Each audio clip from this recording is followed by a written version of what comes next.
मेरा नाम शालिनी है। पिछले सत्र में हम दो ऐसे प्रकार के अणु नमूना के बारे में जान चुके हैं जिन्होंने अपने युग में क्रांति ला दी।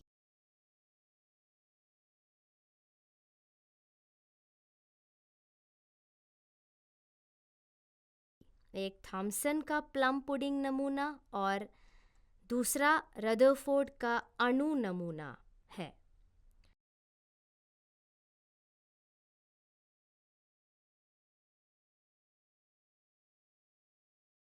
रदरफोर्ड के अणु नमूने में एक छोटी सी खराबी थी। इसे सुधारने के लिए नील्स बोहर ने अणु की संरचना के एक और नमूने की भविष्यवाणी की।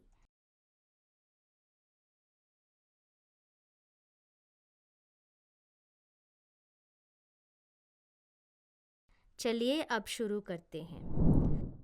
नए सत्र शुरू करने से पहले आइए एक बार दोहरा लेते हैं। थॉमसन ने निर्धारित किया कि अणुओं में नकारात्मक रूप से आवेशित कण होते हैं जिन्हें विद्युत कहा जाता है। उन्होंने अणु का एक नमूना विकसित किया जो सकारात्मक रूप से चार्ज किए गए पदार्थ के द्रव्यमान में विद्युत को सन्निहित दिखाया है। थॉमसन ने अणु संरचना में प्लम पुडिंग या तरबूज नमूना पेश किया।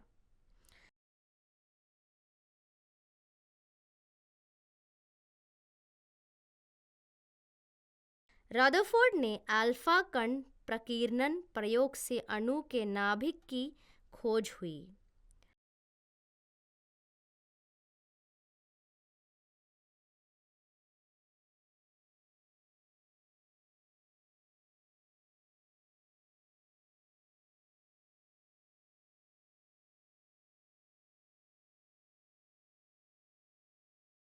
अर्नेस्ट रदरफोर्ड के अणु नमूने में विशाल खाली स्थान है जिसके केंद्र में एक छोटा घना घनात्मक आवेशित नाभिक है।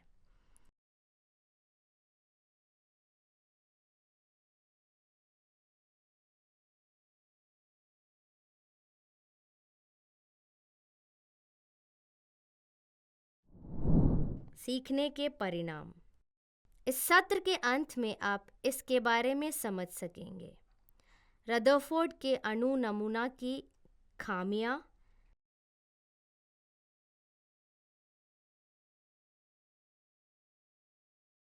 बोर्स का परमाणु सिद्धांत, बोह्र के परमाणु सिद्धांत की सीमाएं,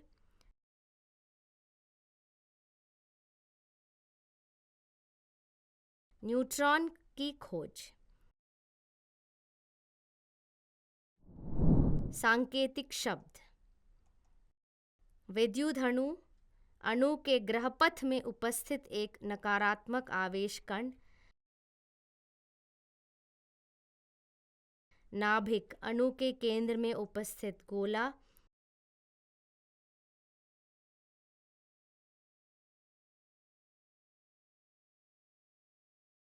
ग्रहपथ वह कोश जिसमें विद्युत अणु उपस्थित है।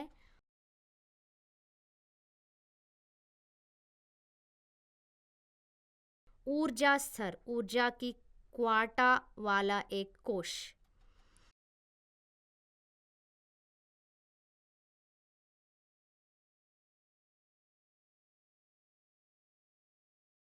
आइए इस पाठ के संकल्पना मानचित्र पर नजर डालें। सबसे पहले हम यह जानना चाहिए कि नील्स बोह्र के परमाणु नमूना का महत्व क्या था।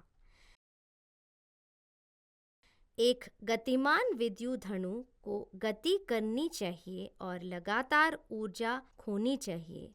ऊर्जा की हानि के कारण विद्युत का मार्ग कम हो सकता है और अंततः विद्युत नाभिक में गिरना चाहिए। यदि ऐसा होता है तो अणु अस्थिर हो जाता है, लेकिन अणु स्थिर है।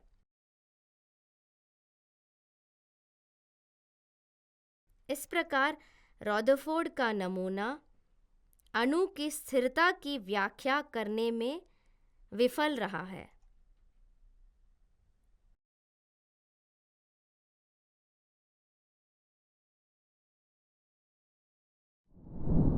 बाद में रदरफोर्ड ने परमाणु नमूना को नील्स बोहर द्वारा 1913 में संशोधित किया गया।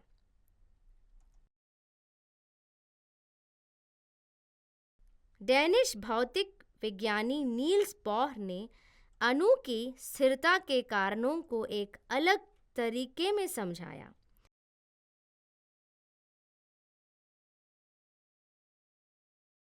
उनके अनुसार अणुओं में विद्युत अणु नाभिक के चारों ओर स्थिर वृत्ताकार पथों में घूमता है, जिन्हें ग्रहपथ या कोश या ऊर्जा स्तर कहा जाता है।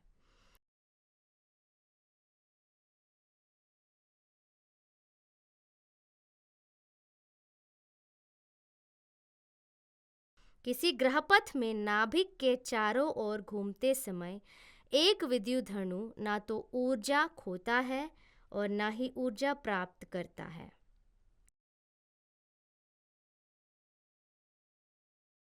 एक कोश में एक विद्युत अणु एक निश्चित मात्रा में ऊर्जा को आवेशित या जारी करके उच्च या निम्न ऊर्जा कोश में जा सकता है। ग्रहपथ या कोशों को K, L, M, N या संख्याओं n = 1, 2, 3, 4 अक्षरों द्वारा दर्शाया जाता है।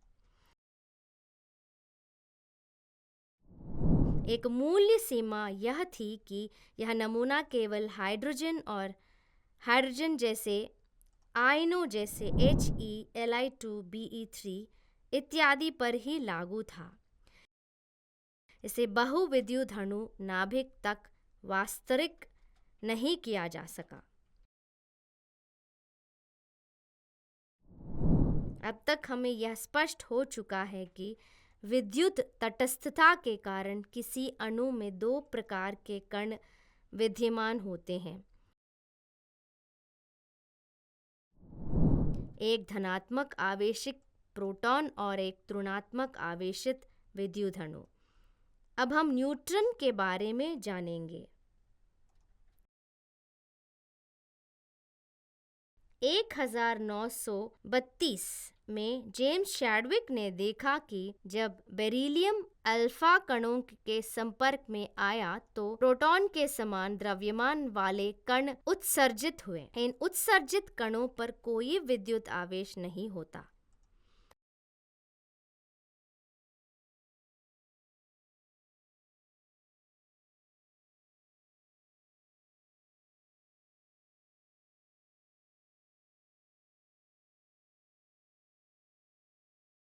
इन्हें न्यूट्रॉन कहा गया। इसे वैसे ही दर्शाया जाता है जैसे यह पर्दे पर होता है। सुपरस्क्रिप्ट इसके द्रव्यमान का प्रतिनिधित्व करता है और सबस्क्रिप्ट 0 इसके विद्युत आवेश का प्रतिनिधित्व करता है।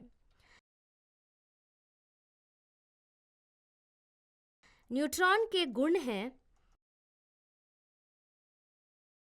यह कण किसी भी चुंबकीय या विद्युत क्षेत्र द्वारा विक्षेपित नहीं पाया गया, जिससे यह सिद्ध होता है कि यह विद्युत रूप से तटस्थ है।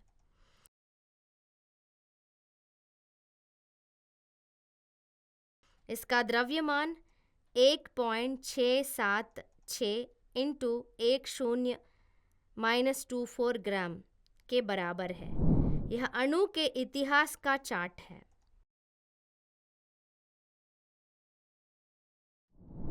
आपने क्या सीखा? न्यूट्रॉन एक अनावेशित कण परमाणु नाभिक का एक भाग है।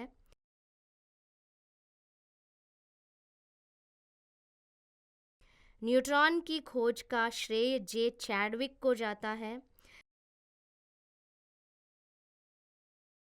नील्स बोहर ने प्रस्तावित किया कि विद्युधनु को नाभिक के चारों ओर असतत ऊर्जा के साथ विभिन्न कोशों में वितरित किया जाता है।